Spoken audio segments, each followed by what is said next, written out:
What if the man you swore to love could buy the world but never offered you a single heartbeat of warmth? Rain hammered the glass walls of the penthouse that night, a relentless rhythm against silence too heavy to bear.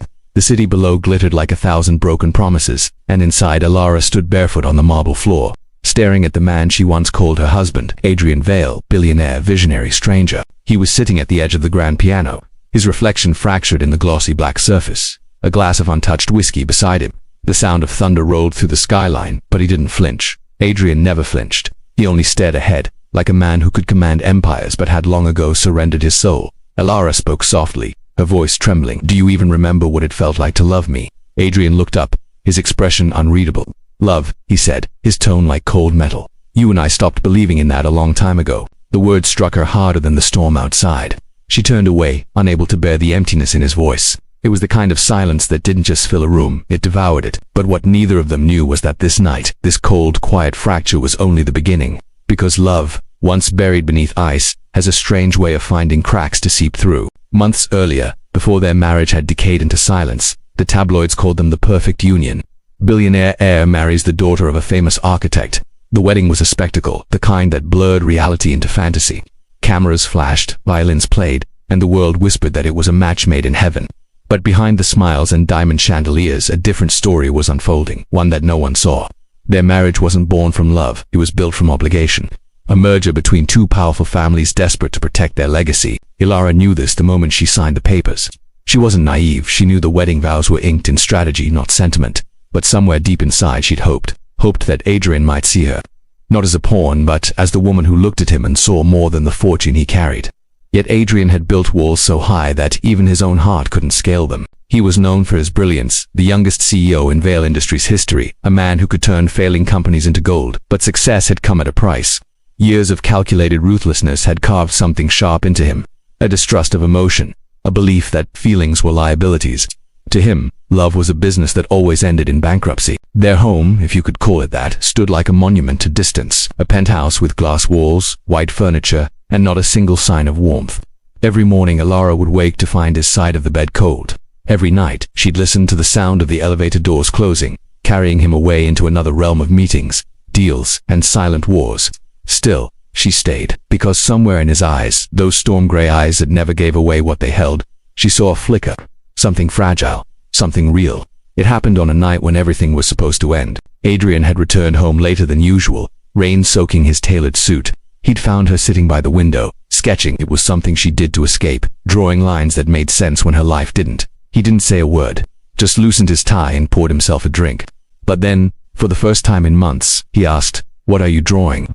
She looked up surprised. "It's a house," she said, "a place I used to dream about when I was little." He stepped closer. "What's so special about it?" It felt like home. He didn't reply, just stared at the sketch, two figures drawn in pencil standing under a tree before quietly setting his glass down. That night, he didn't sleep in his office. He stayed beside her saying nothing. But silence, for the first time, didn't feel like a wall. It felt like a door. Over the next few weeks, something shifted so subtly that neither of them noticed at first. Adrian began coming home earlier. He'd find her reading, painting, or just sitting on the balcony watching the city lights. Sometimes he'd join her. No words, no explanations, just presence. And slowly, the air between them began to thaw. There were moments fleeting but unmistakable when his gaze softened, when her laughter escaped unguarded, when the world around them seemed to hold its breath. But love, in their world, was never simple. Especially not when secrets were buried beneath the surface. One evening, Alara discovered something she was never meant to find, a photograph hidden inside Adrian's desk drawer, old, worn, and carefully kept. It showed a younger Adrian standing beside a woman with a smile so gentle it could melt stone. On the back, a single line in fading ink, "For the life we almost had." Alara's hands trembled as she turned it over. The date on it was just months before their engagement. When Adrian returned home that night, she didn't confront him, not yet. She simply watched him, noticing the tiredness in his eyes, the weight he carried like a shadow. Who was the woman in that photo? And what life had he lost before theirs began? The next day, she followed him. It wasn't planned, more instinct than decision. She saw him leave his office early, drive past the city, and stop at an old cemetery on the outskirts. There, under a canopy of rain, Adrian knelt before a gravestone. Alara stayed in the car, heart pounding, unable to move. She could only see him from afar, shoulders trembling for the first time she'd ever witnessed. Later that night, when he came home, he found her waiting. "Who was she?" Alara asked quietly. Adrian froze.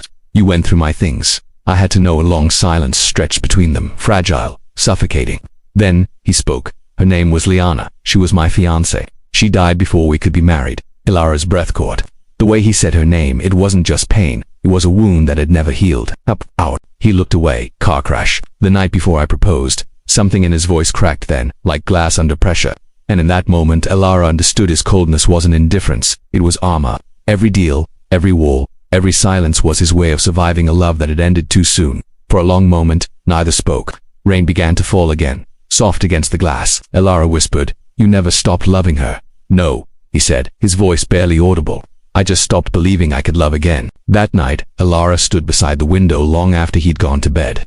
The city lights flickered in the reflection of her eyes. She didn't know if she pitied him or if her heart was breaking for him, but one truth had begun to take root. She was falling in love with a man who didn't know how to be loved. Days turned into weeks, and though nothing was said aloud, something began to bloom in the quiet spaces between them. Adrian started to notice the small things, the way she hummed when she cooked, the sketches she left half-finished on the table, the gentle warmth she brought to every corner of the penthouse. And Ilara began to see the man behind the mask, the boy who once dreamed, who once loved, who once lost everything.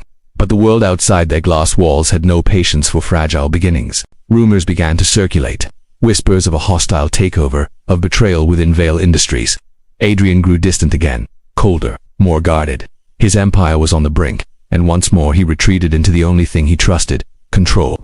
One night, after weeks of silence, Ilara found him alone in his office, surrounded by papers and flickering screens. His jaw was tight, his eyes hollow. "You're shutting me out again," she said softly. "This isn't your concern. It is when it's destroying you." He slammed his fist against the desk, startling her. "You don't understand. Everything I built, it's slipping away." She stepped closer. "Then let me stand beside you." For the first time, his voice broke. "You shouldn't have to." Ilara reached out, her hand trembling as it touched his. "Maybe I want to." Their eyes met, and for a fleeting second, the distance between them vanished. Then the phone on his desk rang.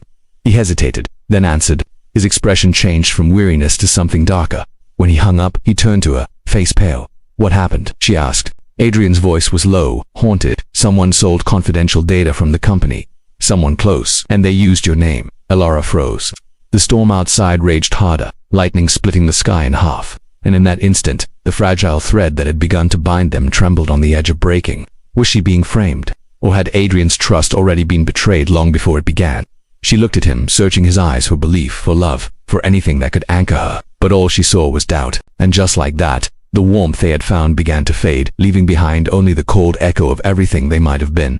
The next morning, Ilara was gone. All that remained on her side of the bed was a single sketch, two figures standing beneath a storm, holding hands as the world around them fell apart. And beneath it, in faint pencil, a question only he could answer. "Did you ever truly see me, Adrian?" The rain kept falling, and for the first time in years, so did he. The penthouse was silent, except for the hum of the rain and the faint echo of her absence. Adrian stood in the doorway of their bedroom, his hand brushing the empty space where Ilara used to sleep. Her scent lingered faintly, lavender and graphite, a ghost of something that once felt real. He didn't realize how quickly a life could vanish until he saw her sketchbook still open on the nightstand, the pencil resting where she had left it. The drawing, two figures beneath the storm, stared back at him like a confession. Beneath it, her words, "Did you ever truly see me, Adrian?" He read the question again and again, the graphite letters blurring as his throat tightened. Somewhere between his empire and his grief, he had lost her, not to distance or betrayal, but to his own blindness.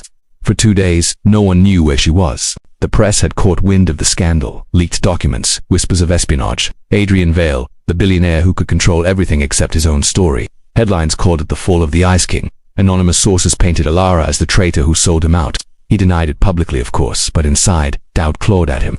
The data had come from her account. A digital signature was there, embedded like a scar. Yet a part of him, the part that remembered her quiet laughter, the warmth of her hand, couldn't believe she was capable of betrayal. On the third night, he found himself driving aimlessly through the city. Rain streaking across his windshield like tears he refused to shed. The streets blurred, neon reflections swimming in puddles, until he saw her, Ilara, standing under a flickering streetlight, holding a small suitcase. He stopped before he could think.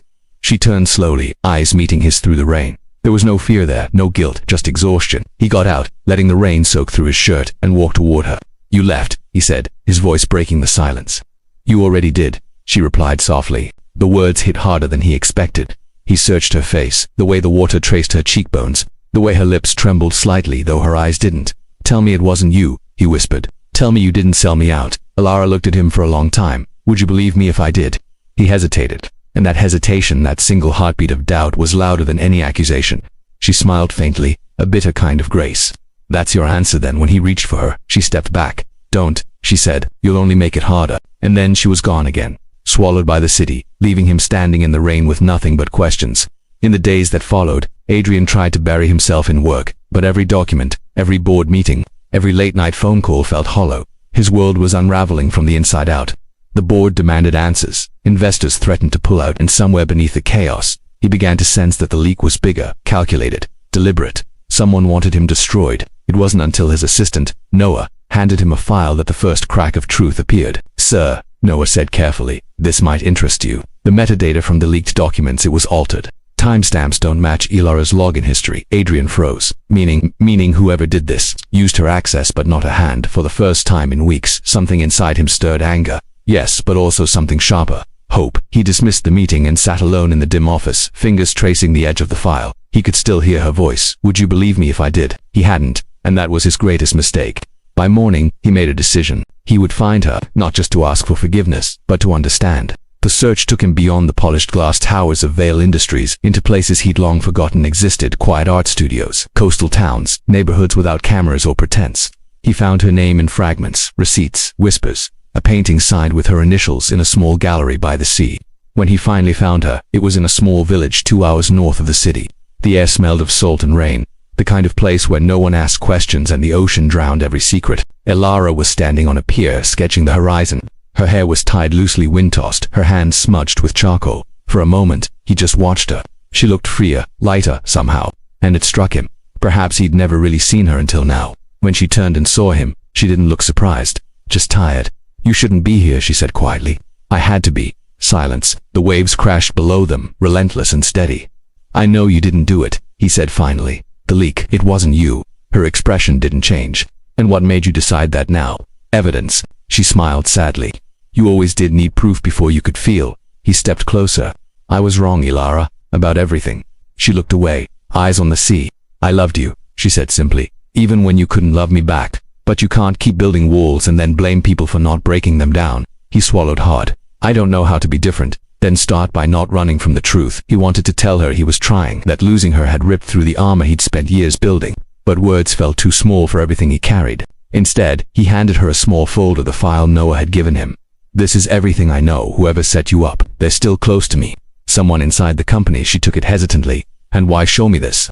"Because I don't trust anyone else." For the first time, her eyes softened. Over the next few days, they worked together quietly, cautiously combing through documents, piecing together digital trails. Late nights bled into early mornings, and in those hours something unspoken began to mend. She saw the man beneath the mask, not the billionaire or the broken widower, but the man who stayed up until dawn tracing code, determined to protect what little good he had left. And he saw her resilience, how even after everything, she still cared enough to help. Then one night, while reviewing an encrypted message, Elara froze. "Adrian," she said, her voice trembling, "look at this." The message was short, a transfer log. The leak had originated not from her account but from his CFO, Richard Crane. The name hit him like a blow. Richard had been his mentor, his father's closest friend, the man who helped him rebuild after Liana's death. "Why?" Adrian whispered. Elara frowned. "There's a payment here. Offshore. Someone paid him to sabotage Vale Industries." Adrian stared at the screen, the weight of betrayal pressing into him. He wanted control. If the company fell, he'd buy the shares back cheap. Everything suddenly made sense. The timing, the rumors, the precision of it all. But what Elara noticed next stopped her cold. The payment came from a subsidiary under Liana's foundation. He blinked. "That's impossible. I shut it down after she." Apparently not completely. The realization hit them both at once. Someone had been using Liana's name, her memory, as a weapon. Adrian leaned back, rubbing his temples. "All this time, every piece of my past has been used to destroy me." Elara reached out, placing her hand over his. "Then let's take it back." Her touch was steady, grounding. For the first time in years, he didn't feel like he was standing alone on the edge of a collapsing world. Together they planned evidence, strategy, exposure. It felt almost cinematic, the billionaire and his estranged wife, uniting to bring down the man who betrayed them both. But beneath the adrenaline, there was something quieter, a rediscovered rhythm between two people who had once forgotten how to breathe in the same room. By the time they gathered enough proof, the city had already turned its back on him. The board wanted his resignation. The press called for blood, but Adrian didn't flinch this time. He stood in front of the cameras, hand steady, voice calm. "The truth," he said, is never buried forever. Sometimes it just waits for the right moment to return. He released the documents publicly, every forged transfer, every encrypted message. Richard Crane was arrested 2 days later, and when the world applauded his victory, Adrian didn't celebrate. He just looked for Alara in the crowd, but she wasn't there. She'd disappeared again. He found a note waiting in his office, her handwriting familiar and soft. "You fought your battles, Adrian, and this time, you didn't fight them alone. That's enough for now, but love isn't a battlefield, it's a surrender. When you're ready to stop fighting, you'll know where to find me."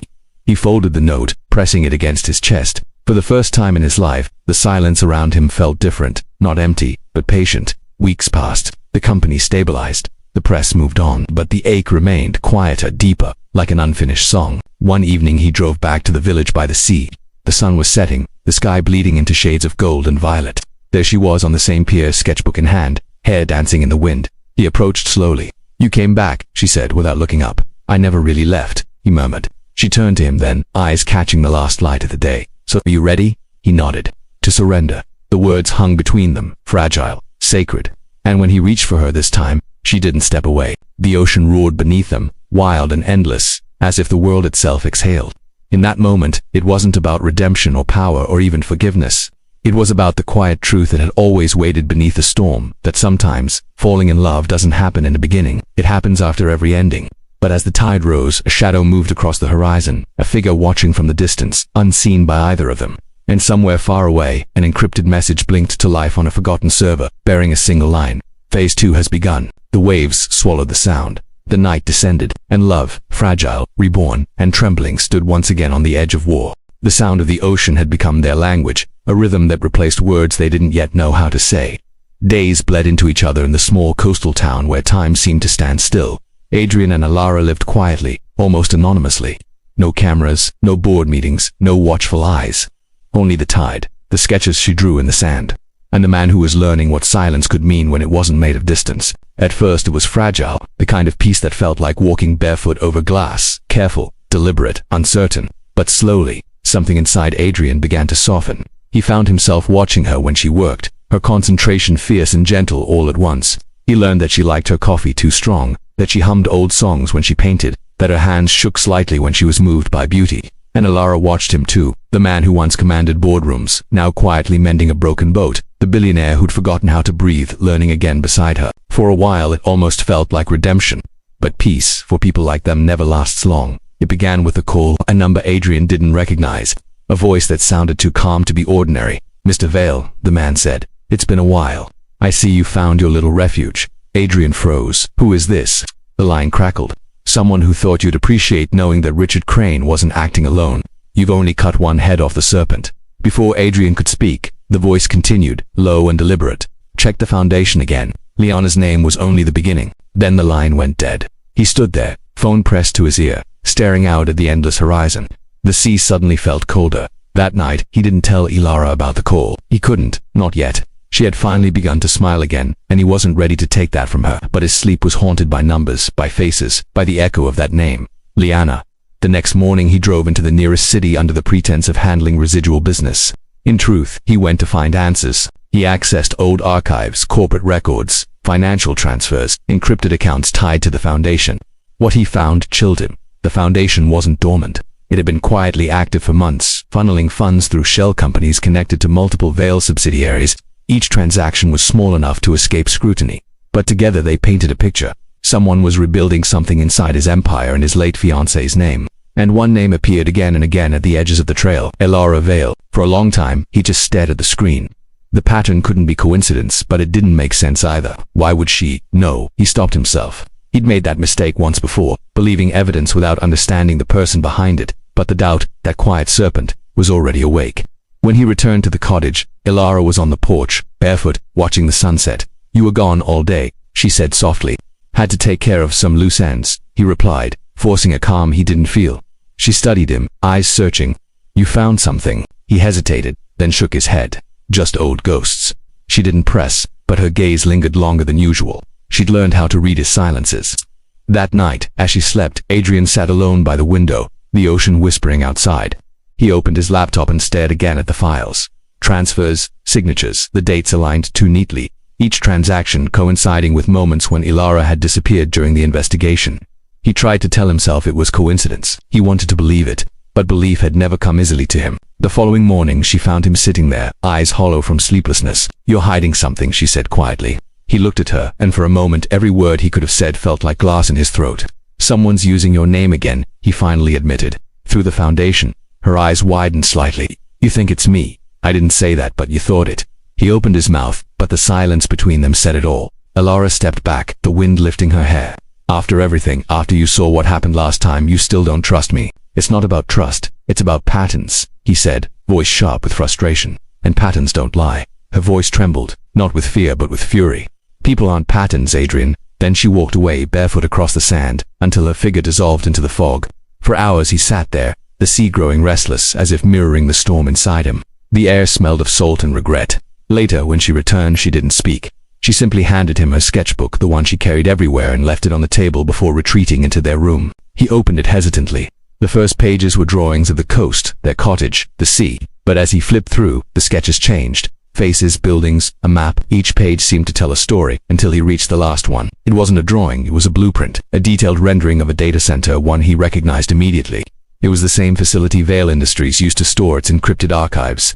And beneath the diagram, in faint pencil, were two words: "They're watching." Adrian's pulse quickened. He turned the page, found another note, this one written hastily, almost like a warning. "If you're reading this, it means they've found us." He stood up, heart hammering, and rushed to the bedroom. Alara was gone. The window was open, curtains blowing in the wind. Her suitcase, the small one she'd brought when she fled before, was missing. On the nightstand, a single earring lay beside a folded slip of paper.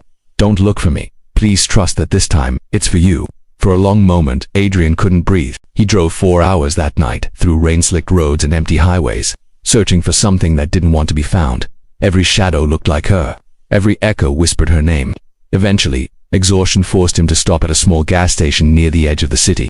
The clerk recognized him instantly, but said nothing, only nodding toward a security feed behind the counter. "She was here," he said quietly. "An hour ago. Asked for directions to the old Vale estate." Adrian's stomach turned. The estate had been abandoned for years, a relic of his father's empire. It was where he'd first met Liana, where everything had begun. He drove there without thinking. The estate loomed through the mist, its once grand facade cracked and overgrown. He stepped inside, flashlight cutting through the dust. The air smelled of decay and memory. And then a faint sound. A door closing. He followed it down the corridor, heart pounding. The basement door was ajar, light spilling through the cracks. "Alara," he called. No answer. He descended the steps slowly. At the bottom, surrounded by flickering screens and cables, stood Alara. Her hands trembled as she worked over a terminal, the same system he'd seen in the sketch. "What are you doing?" he demanded. She turned, startled, but her eyes were fierce. "Finishing what I started." He stepped closer. "You're the one who reopened the foundation. I had to." "It's not what you think." "Then tell me what it is, Alara, because right now it looks like you're proving every doubt I tried to bury." She took a deep breath. "When Richard was arrested, I traced the funds back further than you did. There's someone else, someone who's been orchestrating everything since the beginning. They're still inside Vale Industries. They've been monitoring us, Adrian. Watching every move we make." He frowned. "Who I don't know yet. But the pattern points to your father's old partner, Elias Rowan." Adrian froze. "Rowan's been dead for years." "No," she said quietly. "He's not." Her words hung in the air like smoke. "I found encrypted communication between him and Crane months ago," she continued. "Before you exposed the leak, Rowan disappeared because he wanted to. He's rebuilding something using your company, your name, and Liana's foundation to hide it." Adrian's breath caught. "And what does any of this have to do with you?" "I was trying to trace him," she said. "The foundation was the only way to draw him out.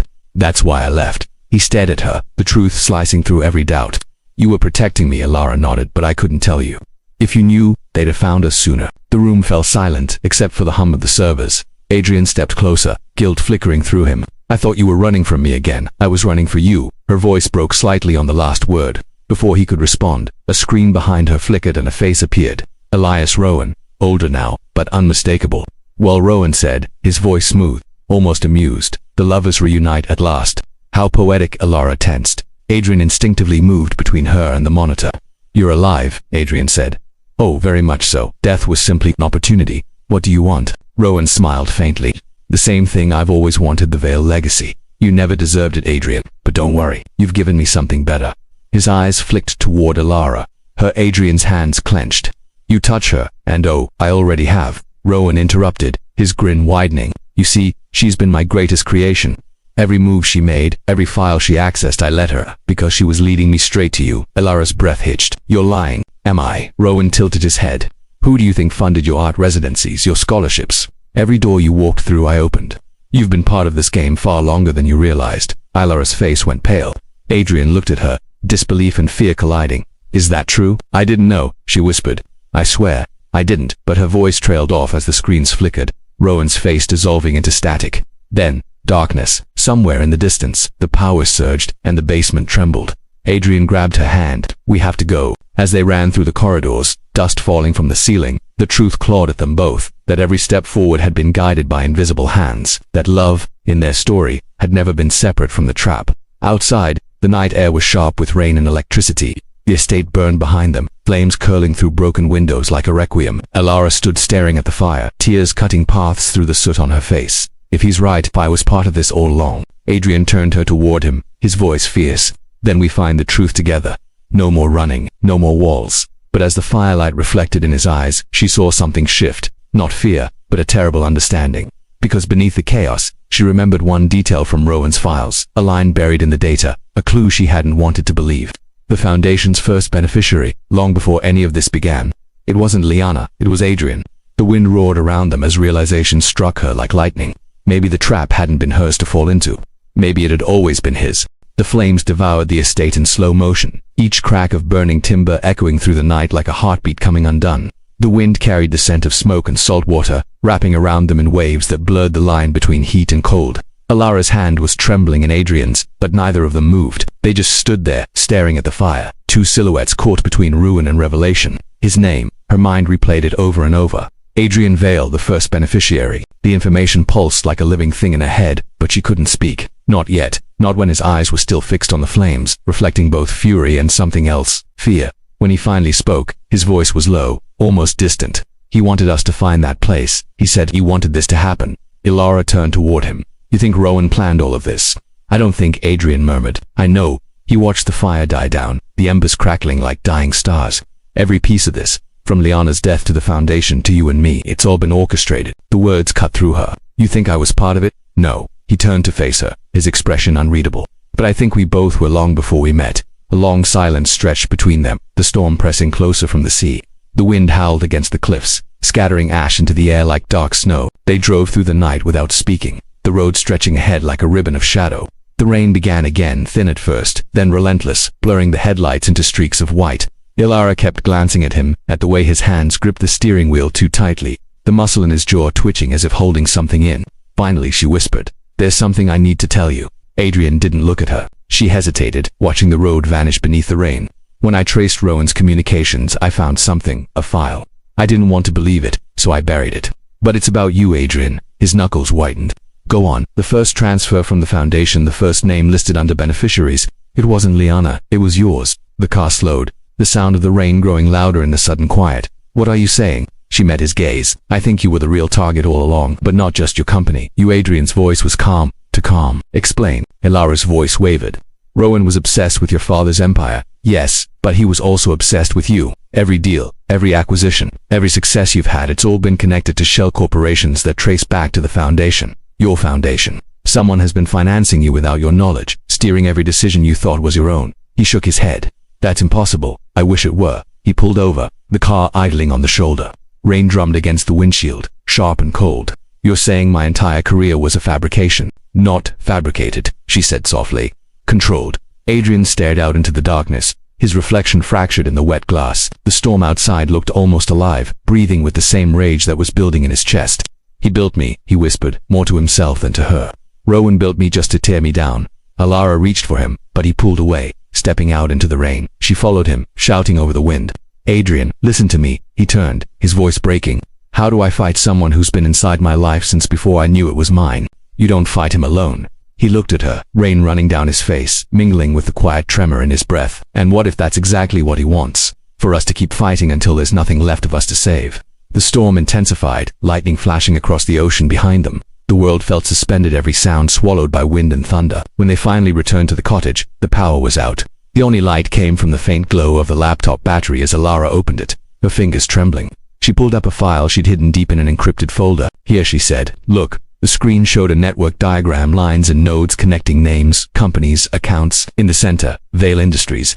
Around it, a web of subsidiaries that formed a shape almost too deliberate, like a constellation designed to spell one name, Elias Rowan. But beneath the diagram was another layer of code, faint but visible.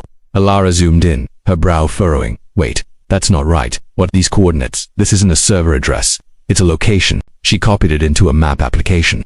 A blinking red point appeared deep in the city, beneath the industrial district. Adrian leaned in. That's one of our old research facilities.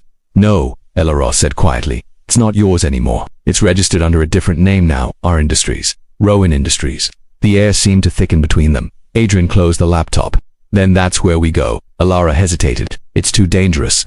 You know that. He looked at her, and for the first time since the fire, there was clarity in his eyes. Dangerous or not, I need to know who I've been all this time, and why he made me. They left before dawn. The city was still half asleep when they arrived, street lights flickering in the fog, buildings looming like silent sentinels. The facility sat at the edge of the industrial docks, abandoned on the surface but humming faintly beneath. They entered through a broken gate, the crunch of gravel echoing in the still air. Inside, the walls were lined with old monitors, wires, and dust-covered terminals that flickered to life as they approached. Alara connected the laptop to the main terminal. The system resisted, then yielded as if it had been waiting for them. A file opened automatically, a video feed. Rowan's face appeared, recorded but lifelike. If you're watching this, then I've already won, his voice said, smooth and deliberate. Because this is the moment you realize that every choice you've made, every person you've loved, was designed to bring you here. Adrian's fists clenched. The recording continued. Adrian Vale, you are not your father's heir. You are mine. Alara turned sharply. What does he mean? Adrian's breath caught. He's lying. Rowan's image smirked. You never wondered why your father trusted me with every document, every contract, every project. Why he named me your godfather. He knew. He just didn't have the courage to face it. Alara whispered. What is he talking about? Rowan leaned closer on the screen, his tone like a blade.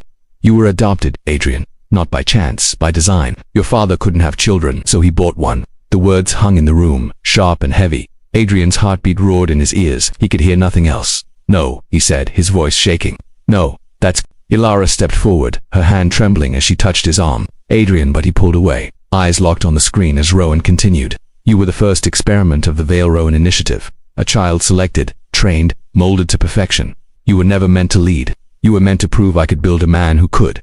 The video glitched, Rowan's face dissolving into static, but his final words cut through like a whisper in the dark. And now, my creation. It's time to come home. The screen went black. Alara stood frozen. Adrian, he was breathing hard, his expression unreadable, as if his mind was fracturing in real time. No, he's lying. He has to be. She wanted to believe that too. But the pieces, the secrecy, the documents, the controlled path of his entire life fit too perfectly to ignore. He stumbled back, the chair crashing behind him. All these years, my father, my company. Even you don't, she said softly, stepping closer. Don't turn this into doubt again. I don't know what's real anymore. Then start here, she whispered, pressing his hand against her chest. I am. For a moment, everything stopped. The storm outside, the hum of the machines, the rush of his breath. He looked at her eyes burning with something between despair and recognition. And then a flicker on the monitor. A new message appeared. Unmarked. Timestamps now. Adrian reached for the keyboard, but before he could type, the message opened on its own. It read, if you want the truth, follow the coordinates below.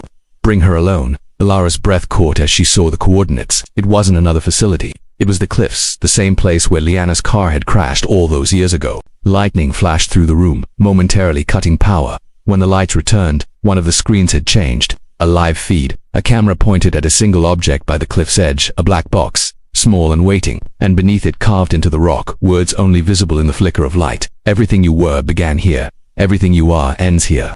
Adrian's voice was barely a whisper. He wants us to go back to where it started. Alara's eyes filled with dread. Then that's where he'll finish it. Outside, thunder rolled across the horizon. The rain had stopped, but the air was thick, heavy with the taste of electricity and inevitability. As they stood in the doorway of the ruined facility, the first light of dawn cut through the clouds, illuminating the distant cliffs like a final stage waiting for its players.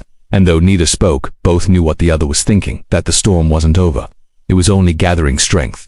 They started walking, the wind rising behind them, each step echoing toward the edge of everything they thought they knew. And somewhere, hidden behind the static of unseen screens, Rowan's voice whispered softly into the dark, let the truth set you free.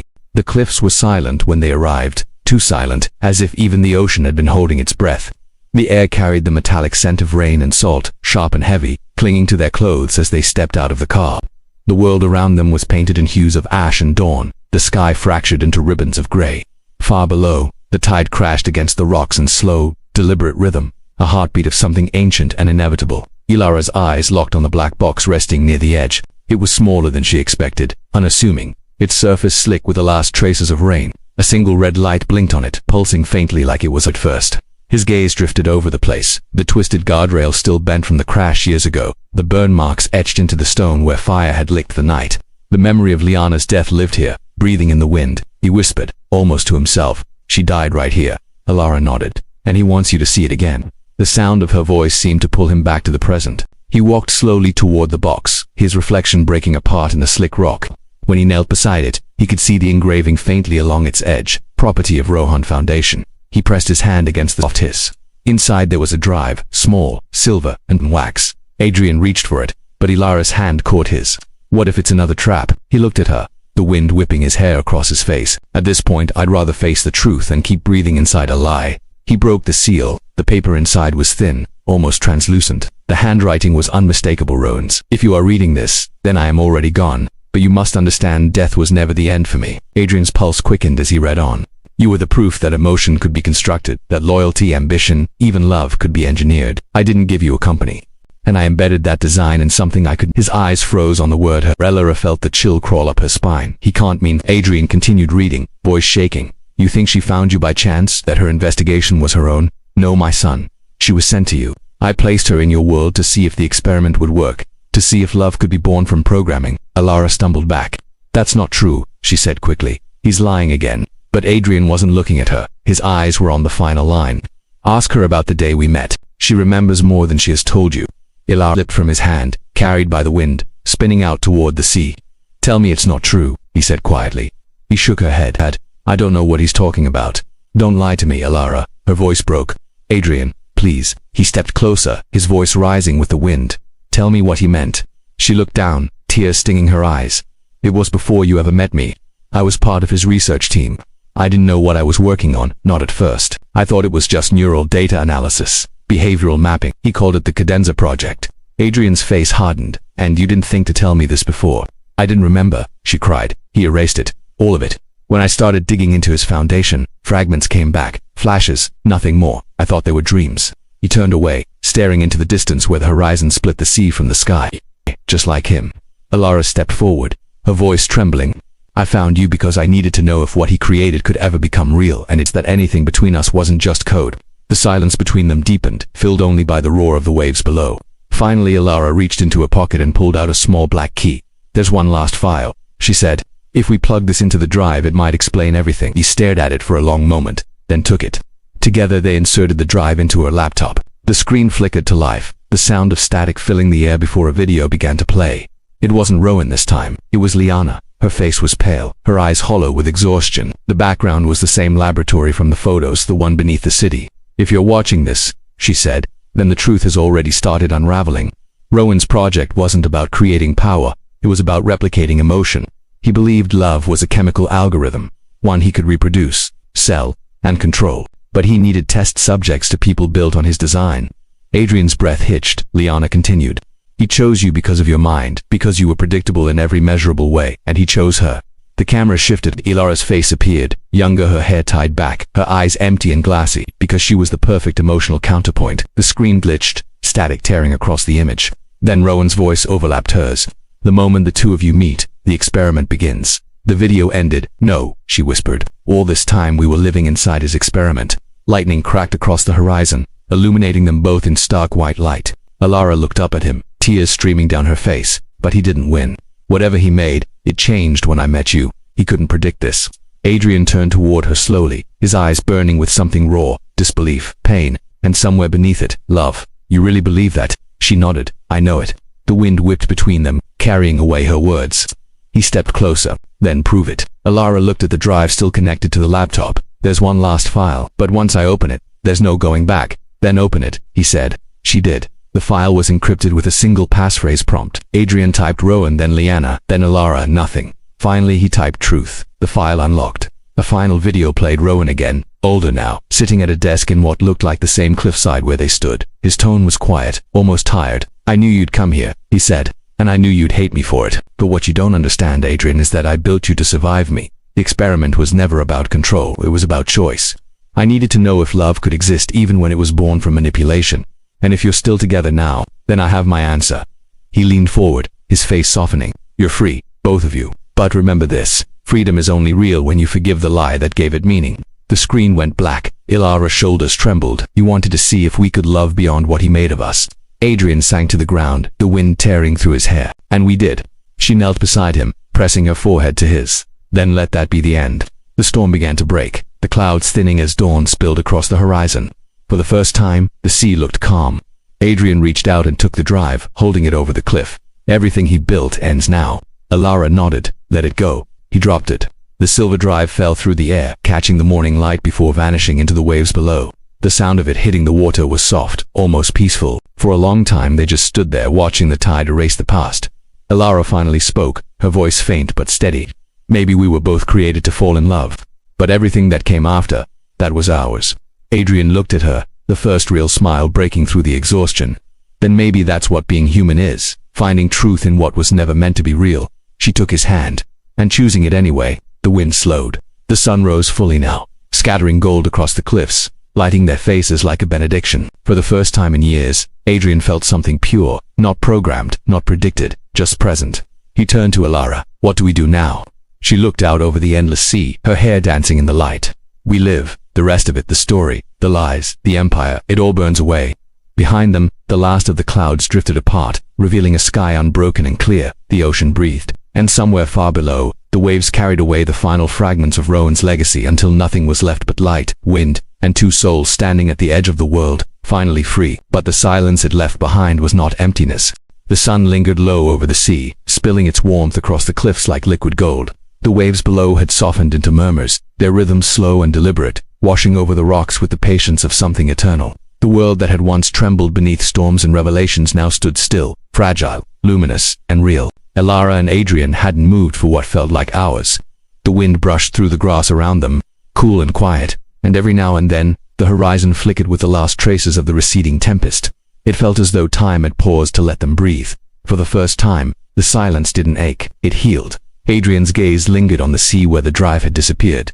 "It's strange," he said softly, "that everything he built, everything he wanted to control, is probably just resting at the bottom of the ocean now, lost forever." Ilara followed his eyes. "Maybe that's where it belongs. The past doesn't need to be destroyed, just left behind." He turned to her, the faintest smile ghosting across his lips. "Do you really believe we can do that? Just leave it all behind?" She hesitated, then looked at the horizon. "I think the past only owns you as long as you keep looking back. Once you stop, it becomes something else, memory, not prison." The air around them was soft with salt and sunlight. Seagulls drifted in lazy circles overhead, their cries dissolving into the wind. Adrian stood slowly, brushing the damp earth from his hands, and looked out at the stretch of water before them. He thought love was something he could build, he said, something measurable, controllable. Ilara rose beside him. "But it isn't." He nodded, his voice quiet but steady. "No, it's the one thing he couldn't design. Because love doesn't follow logic, it survives it." They began walking along the cliffside path, their footsteps slow, deliberate, almost ceremonial. The ocean shimmered beneath them, vast and unknowable, as if it too had been listening to their story all along. Every step seemed to peel another layer of weight from their shoulders, the lies, the manipulation, the idea that their lives had been someone else's experiment. Now, with every breath, they reclaimed it all, not as subjects, but as people. Adrian stopped when they reached the curve of the cliff where the grass met the stone. He crouched, running his hand across a weathered plaque half buried in moss. The name was faded but still readable. Liana Vale. He brushed the dirt from its surface, tracing the letters with his fingertips. She knew, didn't she? Ilara knelt beside him. She did, but maybe she also knew that the only way out was through. He stared at the name, a strange peace settling into his features. She tried to stop him, and when she couldn't, she left a way for us to finish it. They sat there a moment longer, the sea whispering below, the sound of it almost like a lullaby. Finally, Ilara rose, her voice carrying softly through the wind. "Maybe this is what freedom really looks like, not winning, not escaping, but understanding." Adrian looked up at her, his expression unreadable. "Understanding what? That even the worst lies can't erase what's real," she said. "That truth isn't something you find in someone else's plan. It's something you make when you choose who you are, despite it all." For a long time, neither spoke. The moment stretched between them, full of everything they'd lost and everything they'd found. Then, in the distance, the sun broke fully through the clouds, a blaze of light spilling across the cliffs, transforming the sea into molten glass. Adrian turned his face toward it, closing his eyes. Do you think he knew it would end like this? Ilara smiled faintly. I think he hoped it wouldn't, and yet here we are, exactly. They began their descent from the cliffs, following the narrow path that wound down toward the coastline. The air grew warmer with each step, and soon the sound of the waves surrounded them, rhythmic, alive, cleansing. At the bottom, the shore stretched endlessly, pale sand scattered with shards of sea glass that glittered under the light. Adrian bent down and picked one up, a small piece of green glass smoothed by the tide. He turned it over in his hand, watching how it caught the sunlight. Look at this, he said softly. Something that once shattered, made beautiful again by time. Ilara took it from him, holding it between her fingers. That's us. He smiled, not the guarded, restrained expression she'd grown used to, but something real, almost boyish. Yeah, maybe it is. They walked along the water's edge, their footprints tracing a line that the next wave would soon wash away. The sea breeze carried the faint hum of life-returning gulls, distant voices, the quiet pulse of the world rediscovering balance. At one point, Adrian stopped and looked back at the trail behind them, the fading impressions in the sand, already softening under the tide. You ever think about how fast it all disappears? He asked. Everything we are, everything we leave behind. Ilara looked at him for a long moment, then said, maybe that's the point. Nothing lasts forever. That's what makes it mean something while it does. He nodded slowly, the words sinking in.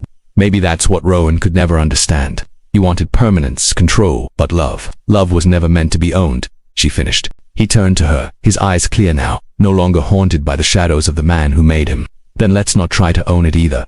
Let's just live it. They stood there, the tide creeping closer, the sea wrapping itself around their ankles. It was cold, but alive, grounding. Ilara tilted her head toward the horizon. Do you hear that? He listened. The waves rolled, slow and endless, the sound like the breathing of something larger than both of them. It's the same sound from the night we first met, she said. Back then it felt like noise. Now it feels like a promise. He reached for her hand, a promise of what?